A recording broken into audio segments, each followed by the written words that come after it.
सबसे पहला सफ़र हम लोग उत्तराखंड में करने जा रहे हैं क्योंकि वहाँ सितम उरूज पे है। दूसरा सफ़र हम लोगों का आसाम में है और फिर यूपी में। ये 3 सफ़र करने के बाद 3 महीने के अंदर हम लोग फिर इकट्ठा होंगे। इस बार हम 100 लोग आए थे। इंशाल्लाह इस बार जब हम 3 महीने के बाद आएंगे तो ये पूरी कार्रवाई के साथ 1000 लोगों को हिंदुस्तान से बुलाएंगे। 3 महीने के बाद अगर कोई शक्ल नहीं निकलेगी तो फिर कोई फैसला करना पड़ेगा। उस वक्त हम पूरे हिंदुस्तान के मुसलमानों को और सेकुलर हिंदुओं को, आदिवासियों को, दलितों को दावत देंगे कि हम सब मिलकर कैसे लड़ें। ये लड़ाई लंबी है। सितम तो मुसलमान पे हो रहा है। मस्जिद पे अगर कब्जा हो रहा है, मस्जिद अगर तोड़ी जा रही है तो ये कोई नहीं पूछ रहा है कि ये शाफई है, हनफी है, शिया की मस्जिद है, सुन्नी की मस्जिद है, अशराफ की मस्जिद है या पासमानदा की मस्जिद है। मस्जिद तो मुसलमान की है। कब्रिस्तानों पे कब्जा हो रहा है, घर तोड़े जा रहे हैं। जब हम लिंच होते हैं तो कोई हमसे ये नहीं पूछता कि तुम किस मसलक के हो। तुम अगर मियाँ हो, मुसलमान हो, कलमा गो हो तो तुम्हें इस मुल्क में दूसरे दर्जे का शहरी रहना पड़ेगा, नहीं तो जय सिया राम कहना पड़ेगा।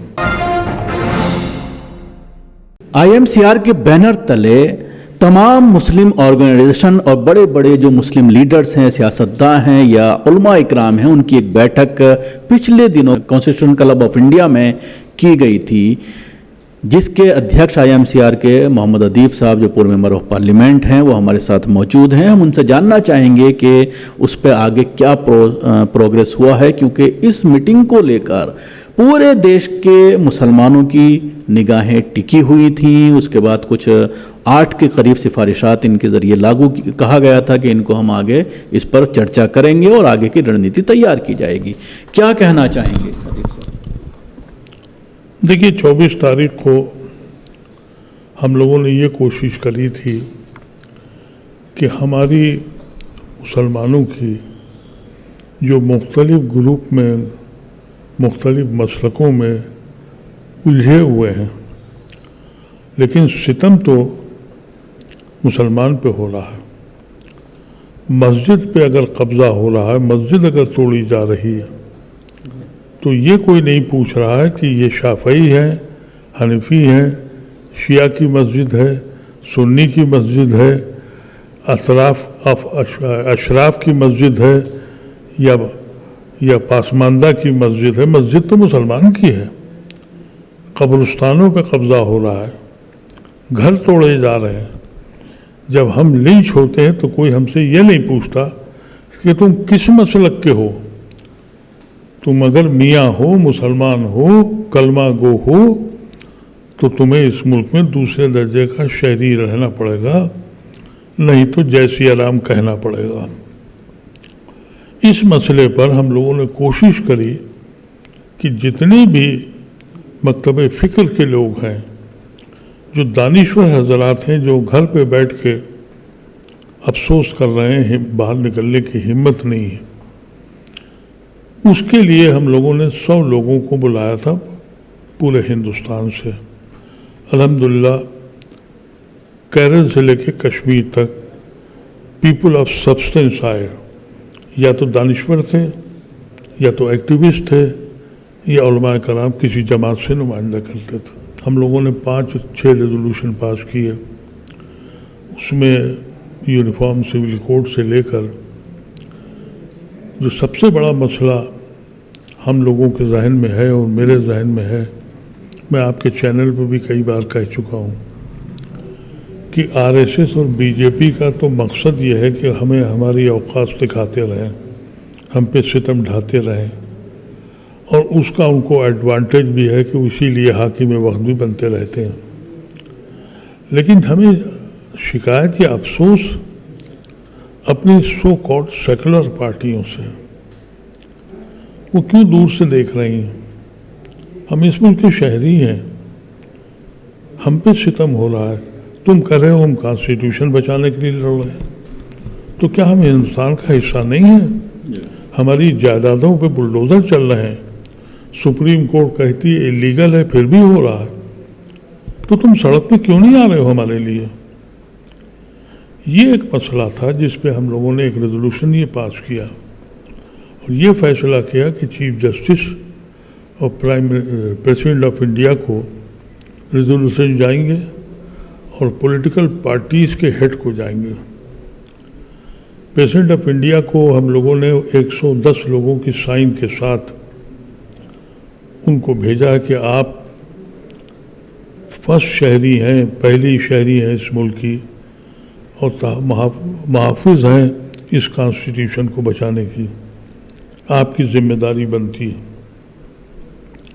अफसोस ये है कि आज 15 दिन हो गए,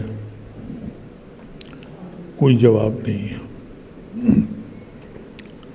पॉलिटिकल पार्टीज को हमने अभी 4-5 दिन पहले ही खत भेजे, उसमें एक ये तय हुआ था कि 51 आदमियों की एक कमेटी बनेगी और वो कमेटी ऐसी जगहों पे जाएगी जहां ये सितम हो रहे हैं। तो अब वो कमेटी बनाने में थोड़ी दिक्कत ये पेश आई कि जितनी जमातें हैं उनको ख़त लिखे गए कि आप अपने कोई नुमाइंदे ऐसे दे दीजिए जो फील्ड में वक्त दे सकें। तो अब कोई 80-90% के जवाब आ गए। इंशाल्लाह परसों तक वो 51 आदमियों की लिस्ट तैयार हो जाएगी। सबसे पहला सफ़र हम लोग उत्तराखंड में करने जा रहे हैं क्योंकि वहाँ सितम उलूज पे है। दूसरा सफ़र हम लोगों का आसाम में है और फिर यूपी में। ये 3 सफ़र करने के बाद 3 महीने के अंदर हम लोग फिर इकट्ठा होंगे। इस बार हम 100 लोग आए थे।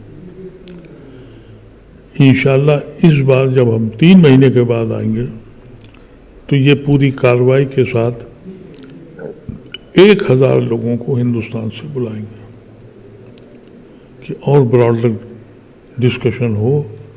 और ये सवाल हम बराबर सेकुलर पार्टियों से पूछते रहेंगे कि तुम हमारा नाम लेने से डर क्यों रहे हो? हम पे सितम हो रहा है तो इस मुल्क पे सितम हो रहा है।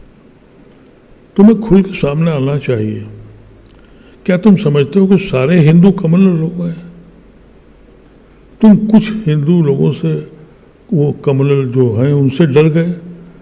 अब वो खुद इतने डरपोक हैं कि उन्होंने इस पार्लियामेंट में दिखा दिया कि उनका कायद और उनका नायब दोनों गायब, लापता। यही औकात है। अगर सेकुलर लोग, सेकुलर पार्टियां हम लोगों के साथ खड़ी होती हैं, हमारे दुख के साथ खड़ी होती हैं, तो मसाइल हल हो जाएंगे। 3 महीने के बाद अगर कोई शक्ल नहीं निकलेगी तो फिर कोई फैसला करना पड़ेगा। उस वक्त हम पूरे हिंदुस्तान के मुसलमानों को और सेकुलर हिंदुओं को, आदिवासियों को, दलितों को दावत देंगे कि हम सब मिलकर कैसे लड़ें।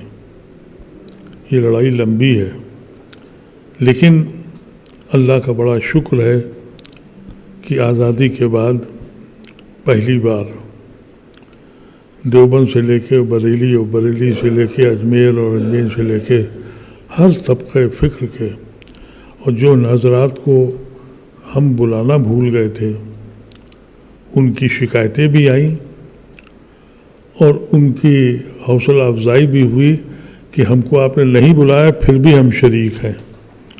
तो अल्हम्दुलिल्लाह ये जज्बा इसलिए पैदा हो गया कि हर तबके का मुसलमान आज बेबस और बेकरार है कि उसके साथ हो क्या रहा है। उम्मीद करते हैं कि इंशाअल्लाह ये सोई हुई कौम ज़रूर जगेगी, ये मरी नहीं है। और जिस दिन जग गई फिर लोगों को सोचना पड़ेगा कि उनका बड़ा नुकसान होगा। क्या 3 महीने बाद किसी बड़े आंदोलन का भी ऐलान किया जा सकता है? ये डिपेंड करता है कि chief justice, president of India और पॉलिटिकल पार्टीज क्या रिस्पांस देती हैं। इन 3 महीनों में कम से कम 3 स्टेट का तो जायज़ा, ये 51 आदमी की जो कमेटी है, वो कमेटी इसलिए बनाई गई कि ये ना समझा जाए कि हमने एक जलसा किया था और बात ख़त्म हो गई। ये सिलसिला शुरू हुआ है, ख़त्म नहीं हुआ है। तो अगर शुरू हुआ है तो ये अंजाम तक ज़रूर जाएगा।